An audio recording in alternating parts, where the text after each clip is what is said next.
Anybody wants to answer?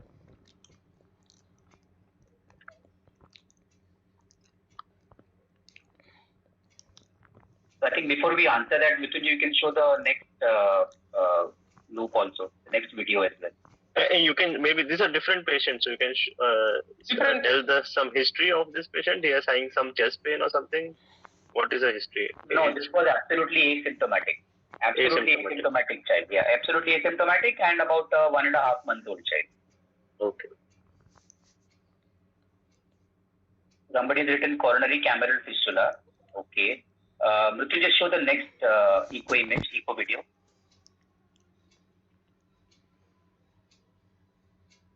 So this is a parallel short axis view at the papillary muscle level. As you can see, there are some flow visualized within the interventricular septum, so probably suggestive of some collaterals which have developed in the interventricular septum. And then go to the next image, Mrityunjay.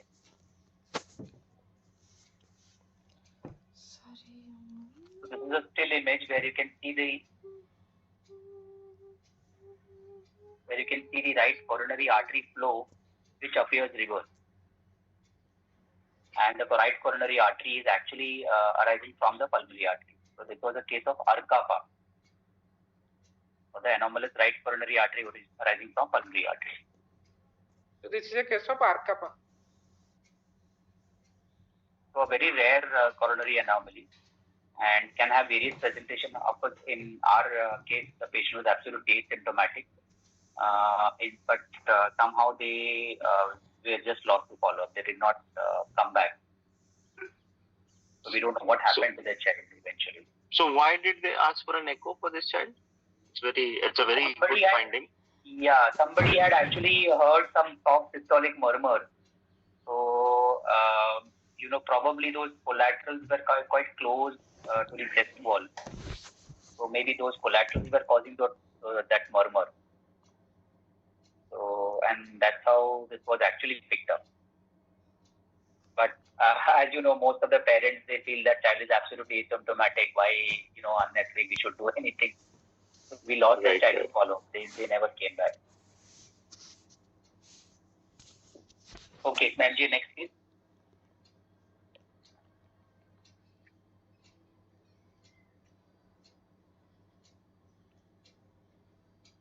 You can describe Mrityunjay and some brief history.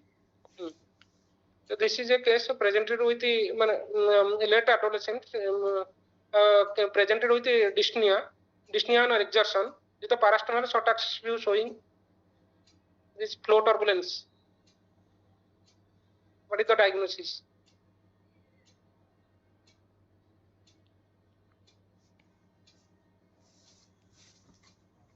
Right, so Akriti has written DTRV. So this is a case of double chambered right ventricle.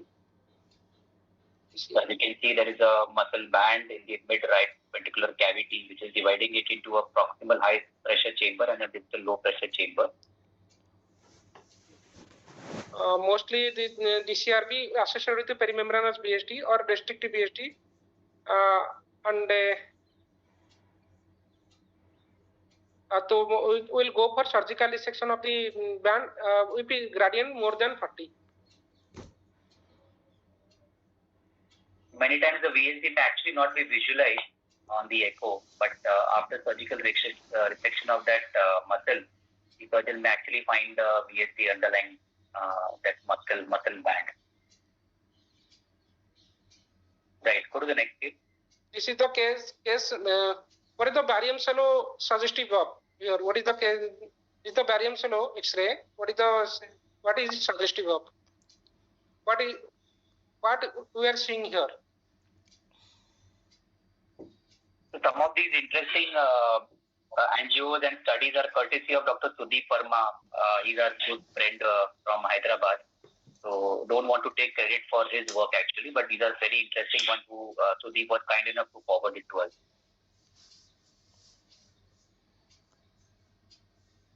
So this is a barium swallow, and so what does it show? It is showing an indentation on the anterior wall of the esophagus. So Tausif says this is sling. Okay, so Mrityunjay, you want to show the next image?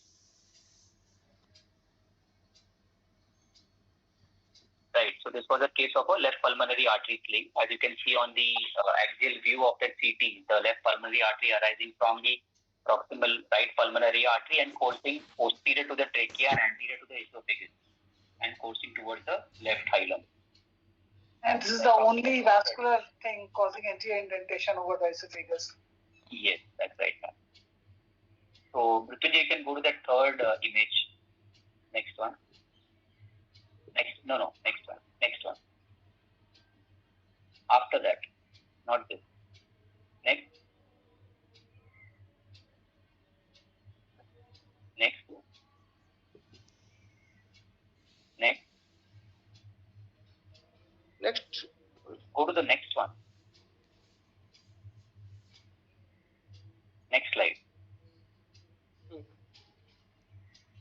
Yes. So as you can see here, so there are 4 patterns of indentation but one can see. So the first one you can see indentation on the anterior border of trachea and the posterior border of esophagus. So this is a case of, where would you find this?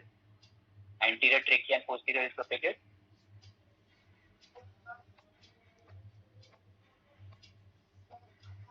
Anybody?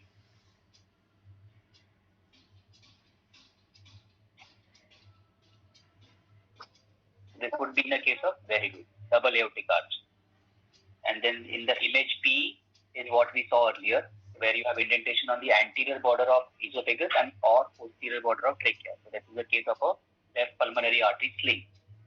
Then in the image C, you will have indentation on the posterior aspect of esophagus only. And that finding you will see in which case? Where would you find this indentation on the posterior aspect of esophagus?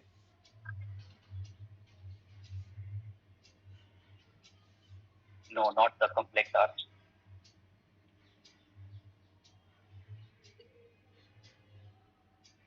So there has to be some structure which will be coursing posterior to the esophagus.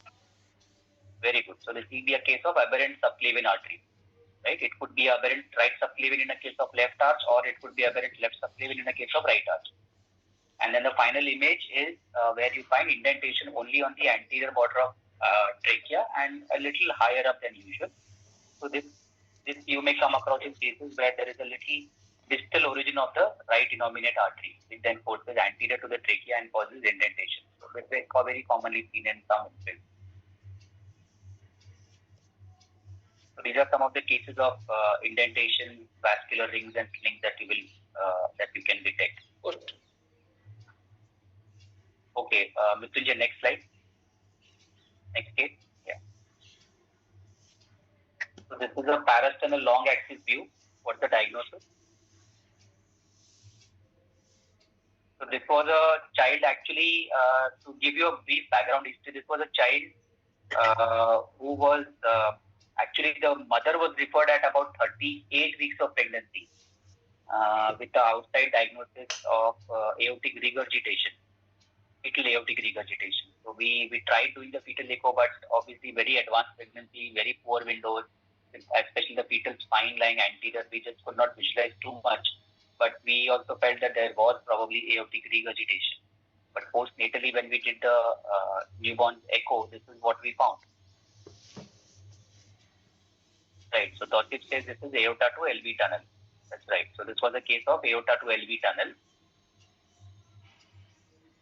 Okay, Mrityunjay, next slide. You can just describe the little bit background about aorta to LV tunnel, Mrityunjay. The aorta to LV tunnel, extracardiac connection between the aorta and above the ST junction and ventricle. Up to 90% extremely rare, and 130 cases described. So this is the mal-development of the tissue plane between the cushion that forms the aortic and pulmonary sinus, associated with coronary and aortic valve anomalies, and present always with signs of heart failure in the early infancy. So if we are getting aortic regurgitation case, we only look for echo properly to see where is from the connections. So there have been very few cases which were described worldwide. Most of them have been treated surgically. Very rarely they have been treated with help of transcatheter measures, but predominantly it's a surgical subset. Okay, what are we seeing here? This is a echo beam dilated. So this probably Mrityunjay would not be aware because these were the cases we saw during the COVID era. So this was a child who presented with severe respiratory distress, cardiomegaly, and severe LV dysfunction. And so it was routine for us to do 2D echo, to look for the function, to look for the coronaries. But in this particular case, this is what we saw. So what are we seeing here?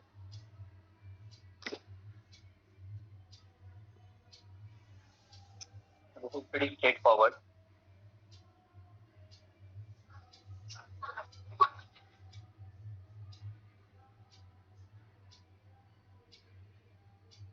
Nobody wants to answer?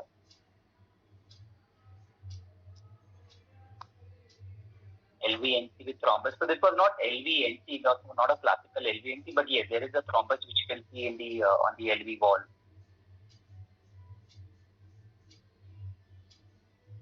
Mrityunjay, next slide.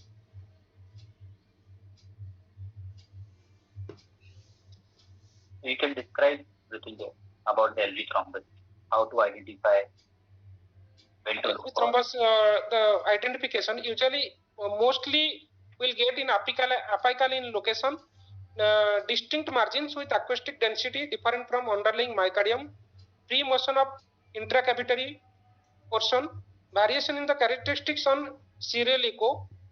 The treatment is systemic anticoagulation for last at least 3 months, continued with and should be continued with those who have left ventricular ejection fraction less than 25%. We have to give prophylactically also. Low molecular weight heparin in younger patients we can give. Mostly we have to give, if suppose we are getting cases of dilated cardiomyopathy with ejection fraction less than 25%, we have to keep them on antiplatelet medications like aspirin.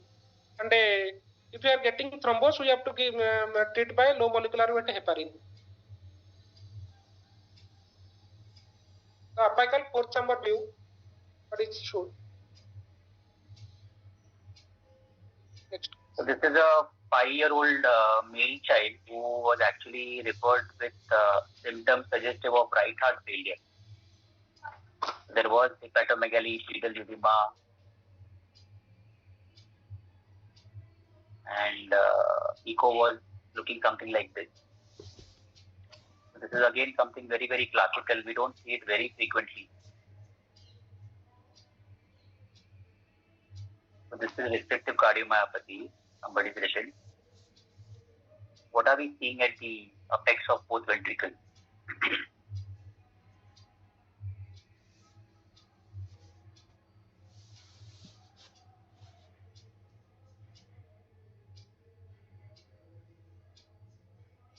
Mrityunjay, you can go to the next slide. This is a case of low-floor endocarditis. This is the cardiac manifestation of mainly hypereosinophilic syndrome. It is a rare systemic disease characterized by the sustained production of eosinophils, impact tissue and organ through infiltration and release of toxins by degranulation. Endomyocardial thickening and mural thrombi most frequently in the apices of the both ventricles. They will present like restrictive cardiomyopathy like features. Mostly in this is the typical case of low-floor endocarditis. What we were seeing at the apex were the mural thrombi. These are the mural. Okay, so that's what picked up the diagnosis.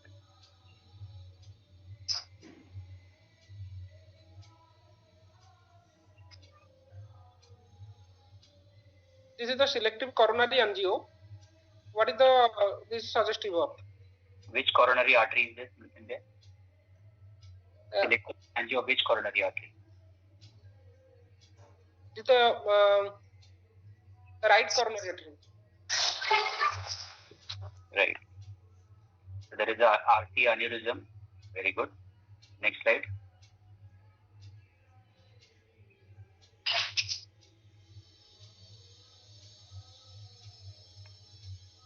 So what does this echo show now?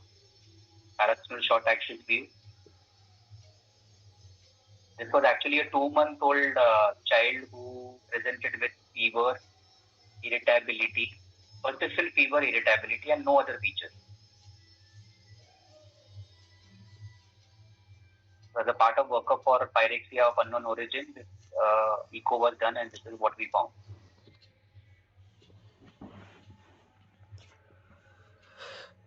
So actually, this is also a large or a giant aneurysm involving the left anterior descending coronary artery, and you can see that it is actually a thrombus within that aneurysm.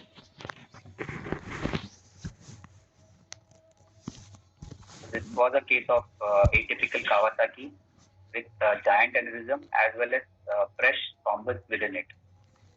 So this was a giant aneurysm so we'll get in giant aneurysm 0.25 to 0.2% of Kawasaki disease patients. So there will be chance of high risk of stenosis, obstruction or myocardial infarction during follow-up. Aneurysmal rupture, cardiac tamponade and death are the other risks. We are getting thrombus, sluggish, we'll get sluggish flow. What is the cause of thrombus in KD? Sluggish flow and reduction of the shear stress in the aneurysm promotes the platelet aggregation and reduces the fibrinolysis. So the management of this patient was given tissue plasminogen activation or thrombolysis, followed by heparin transfusion, followed by long-term oral anticoagulation. After 3 months of treatment, this is the echo finding.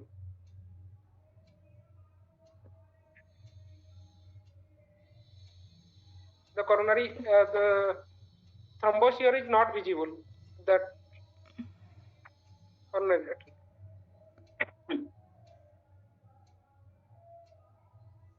Okay, next image.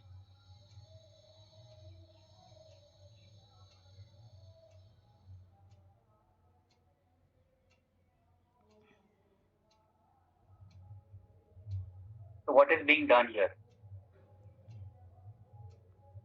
The parasol short axis view, you can see that there is an evidence of pericardial effusion, but there is a particular kind of a study which is going on. What kind of a study is being done?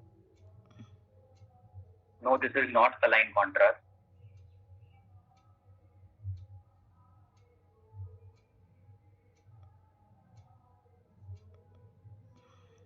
It is a contrast echo, but not by using saline.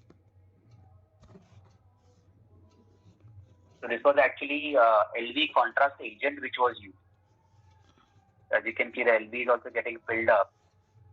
So essentially, this was a patient. This was actually an adult lady who had undergone a ASD device closure. And on 1 month follow-up, when she presented for a routine evaluation, we noticed that she had a pericardial effusion. So to find out if it was the device related perforation or cardiac erosion which caused pericardial effusion or not, we decided on doing this LV contrast study. So go to the next slide, Mrityunjay. Next, not this. Not previous. Next here. The LV contrast agents are basically they consist of microbubbles which are actually very small, which can cross the pulmonary vascular bed and easily enter the left head of the heart. Unlike the bubble contrast, saline contrast study where your agitated saline contrast won't enter the left side of the heart unless there is a right to left shunt, either at cardiac level or pulmonary level. So here these bubbles can easily enter the left side of the heart and can opacify the LV endocardial border. So these are commonly used in adult patients where functional study where they want to assess the segments of the left ventricular wall, if any particular segment is hypokinetic, akinetic, want to point out figure the ejection fraction, and especially in patients with poor echo windows. So we use this to assess whether the patient had a cardiac erosion or not, because if there is an erosion because of the device, you expect that the microbubbles would escape the heart and enter into the pericardial space, which was not the case in this particular patient, and this patient was managed conservatively.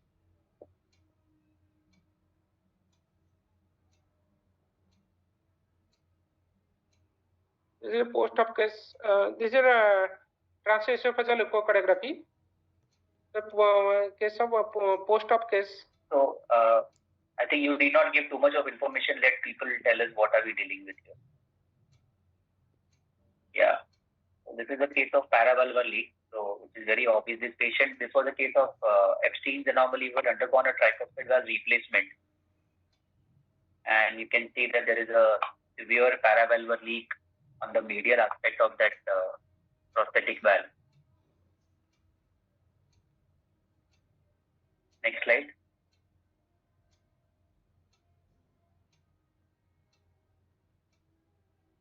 Anyway, this patient was managed with device closure of that paravalvular leak. You can go to the next image. This is the aortic angio of this child.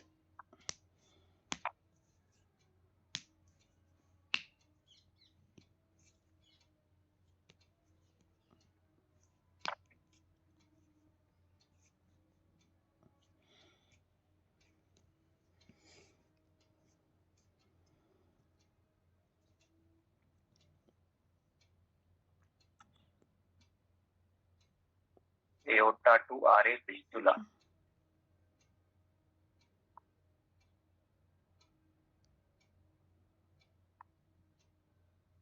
No, this is not an aorta to RA fistula. This was basically a coronary cameral fistula arising from the right coronary artery. Right. And which was draining into the right ventricle. And if you see closely, actually you cannot visualize the left main coronary artery origin in this particular aortic shoot. But if you keep looking at the right coronary artery which is filling, and towards the later part of the angio, you can actually see the left coronary artery filling retrograde. Go forward. You can just play it, that angio. Towards the later part, you can see the left actually looking very small and filling retrograde via the right coronary artery. So probably there was an additional left main orifice atresia in this particular patient, along with this fistula.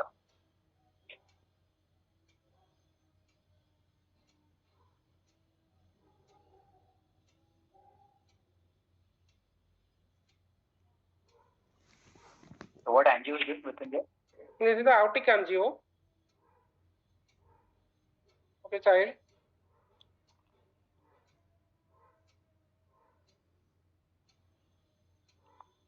This is a pigtail catheter which is passed retrogradely from the femoral artery and positioned in the aortic root. Aortic root. This is the aortic root angiogram, which is. So no, this is not LPA from aorta. You can see the pulmonary artery also getting, main pulmonary artery also getting filled, right? In this angio. And yes, so that is a case of an AP window. Because you can see the main pulmonary artery as well as the right and left pulmonary artery, everything getting filled while you shoot in the aortic root. So this was basically a case of aortopulmonary window.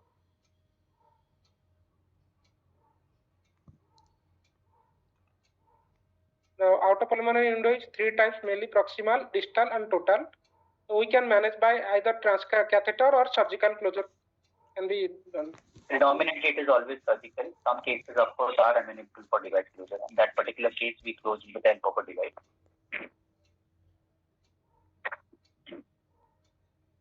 This is a selective angio of the one branch from the descending aorta.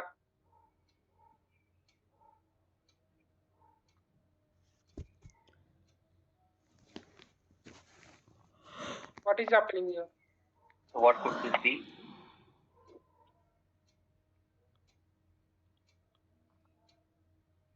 So as you can see the upper portion of that angio image. So this is a AP projection. You can see that the cardiac mass appears to be a little bit on the right side.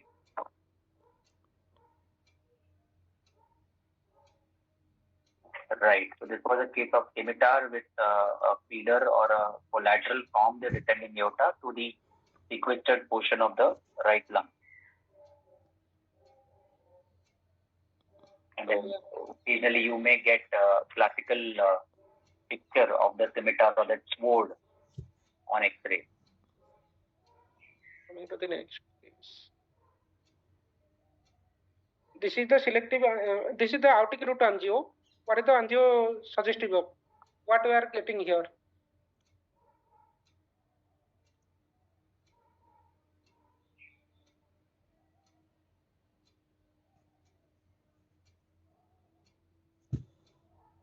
Then I'm going to the next, the X-ray. This is the echo. Parasternal short axis view showing. So these two are two separate patients, not the same patient. So I think two of you answered that right. The first angio, which was basically a left pulmonary artery from the aorta. So this was a case of anomalous origin of the left pulmonary artery from the ascending aorta, and this was basically a post-op patient, but LPA banding. Yeah, this one is post-op case. So post-op case, yes. So LPA banding was done for this patient. Why not translated? So this was actually, again, this is a case which Sudeep had kindly provided. So to be frank, madam, I'm not really much aware of why banding was done. Maybe it was a very small child and probably not suitable for a total repair at that point of time.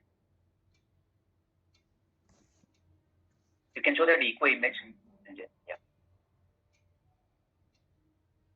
Whereas this echo image is of a patient where the right pulmonary artery is anomalous, arising from the ascending aorta.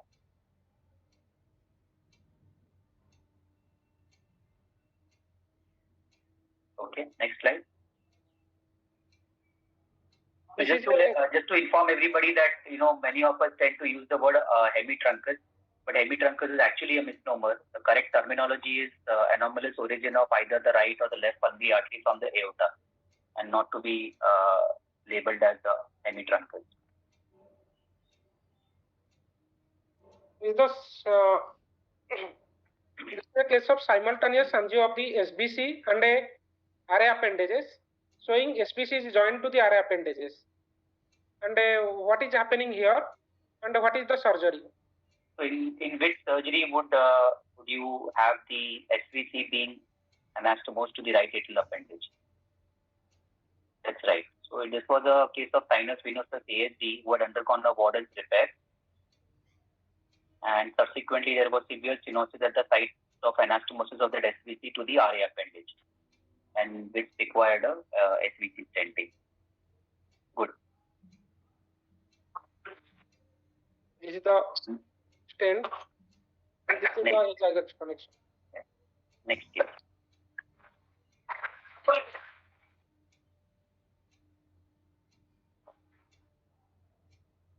This is the angio showing the in Fontan circuit. What is we are not we are getting decreased blood flow to the right side of the lungs. What we are getting here?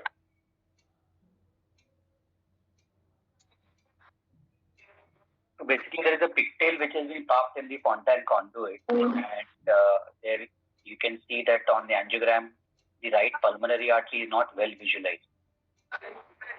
And yes, so that's right. So there is a filling defect, as you can see, at the orifice of the right pulmonary artery, which was basically a thrombus, and because of which the Fontan pressures are on the higher side, and this patient was persistently having a good amount of drainage to the ICD, which you can see on the fluoroscopy image there. The thrombus was aspirated in this patient, and then you can see that the right pulmonary artery flow appeared a little better compared to the previous image.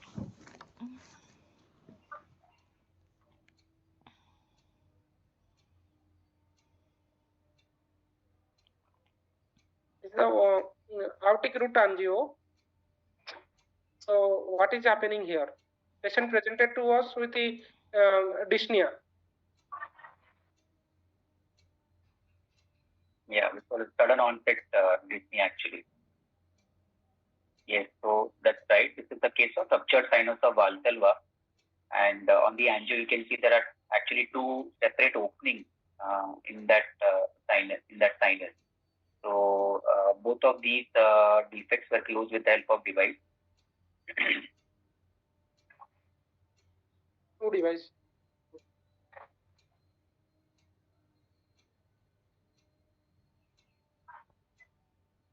The next case.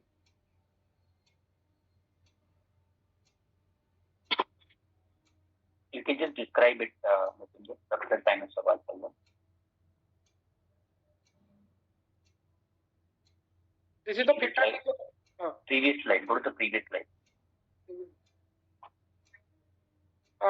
Aneurysm and rupture of sinus of valsalva. Mostly, aneurysm of sinus of valsalva accounts for 1% of congenital anomaly of the heart.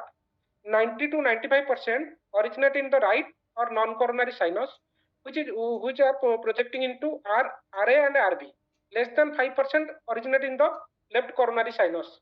And congenital sinus of valsalva aneurysm comes to attention because of the acute development of large perforation with gradual progression of we'll get cases which will gradually progress. If small rupture will be there, they will gradually progress. If large perforation will get acute onset. Large acute rupture, will get severe retrosternal pain and upper abdominal pain and dyspnea.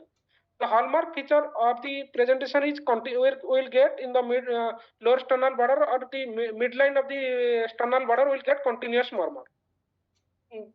Treatment we can go for either if smaller, and we can go for transcatheter closure or surgical repair. It's a fetal echo. Coming to the what is the diagnosis we are getting here? The apical fourth chamber view of a fetal echo.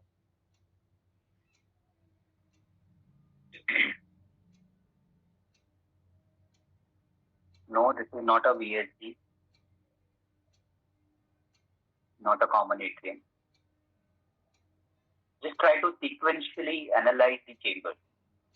That will help you in diagnosis. Excellent. So this was a case of CCTGA. Mrityunjay, you can just describe why we are calling it as a CCTGA. This is the left side, this is the right side. Pulmonary veins, at least two pulmonary veins are coming to the left side, LA, which is going to morphological right ventricle. So we are getting mostly moderator band, and this valve is more apical. This side of valve is more apical, which is mostly likely the tricuspid valve, and this is the mitral valve. So LA is draining to mostly the morphological RB. So this is mostly CCTGA. So here there is AV discordance. You can go to the next image.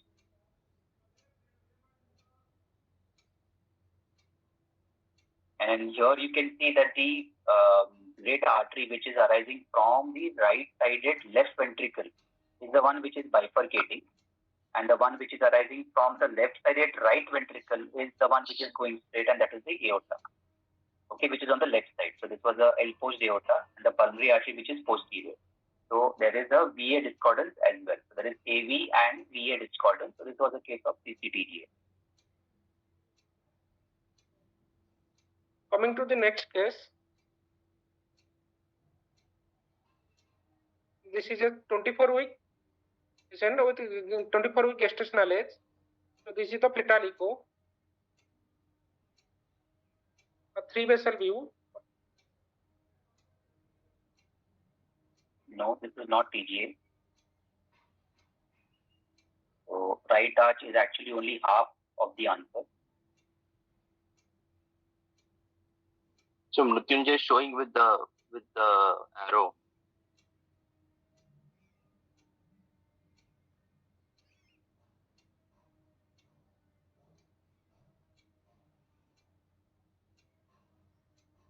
No, this is not a sling.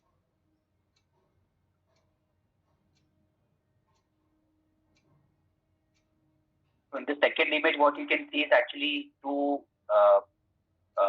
vascular structures which are encircling the trachea. That white dot, what you see is actually the trachea. Yes, so this is a case of a double aortic arch. In the first image on the left side, if you can see, so you can visualize, you can see that there are actually three vascular structures which you can see. The one on the right side is actually your ductal arch, and then the two aortic arch can be seen to be bifurcating just before the trachea.